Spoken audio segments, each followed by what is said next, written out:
In August of 1619, an English ship that made its living raiding other ships put in at a small colony on the Virginia coast, low on supplies.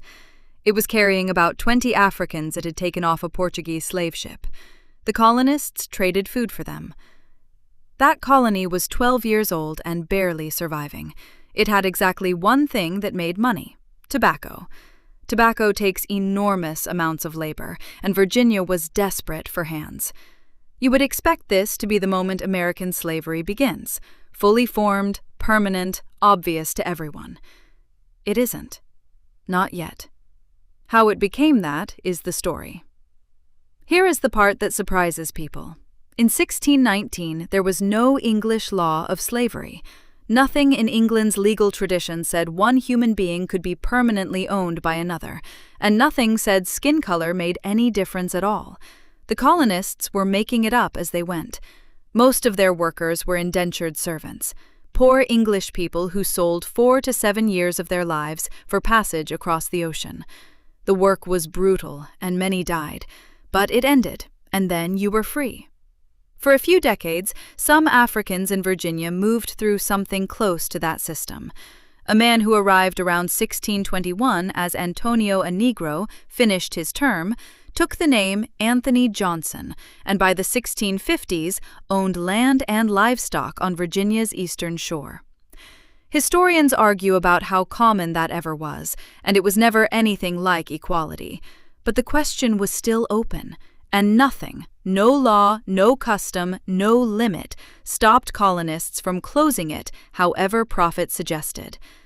They closed it in pieces, over 80 years. 1640. 3 servants run away together. 2 are European, and the court adds years to their terms. The third, John Punch, is African.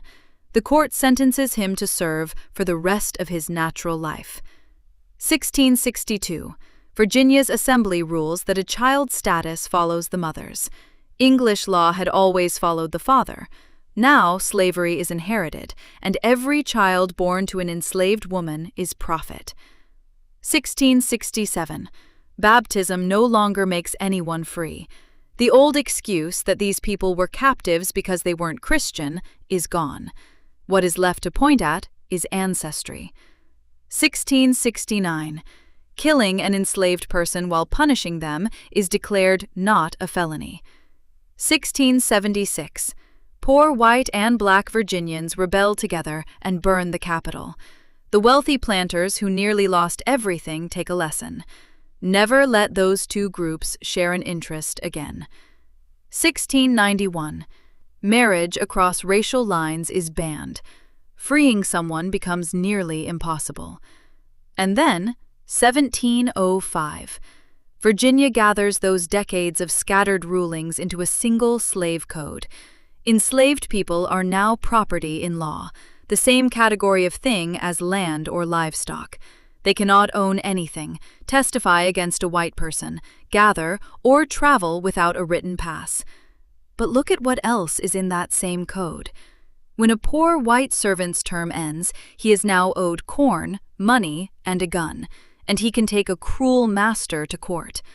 One document, one legislature, pushing one group to the floor and lifting the other just far enough that the two would never again think of themselves as being in the same boat. Race did not cause slavery in British America. Slavery came first, and race was built afterward to hold it in place, written into law, one statute at a time, by ordinary men in a room who could have voted differently. That is why this matters. None of it was natural, and none of it was inevitable. It was chosen, and the justification they invented to defend it outlived the system it was invented for.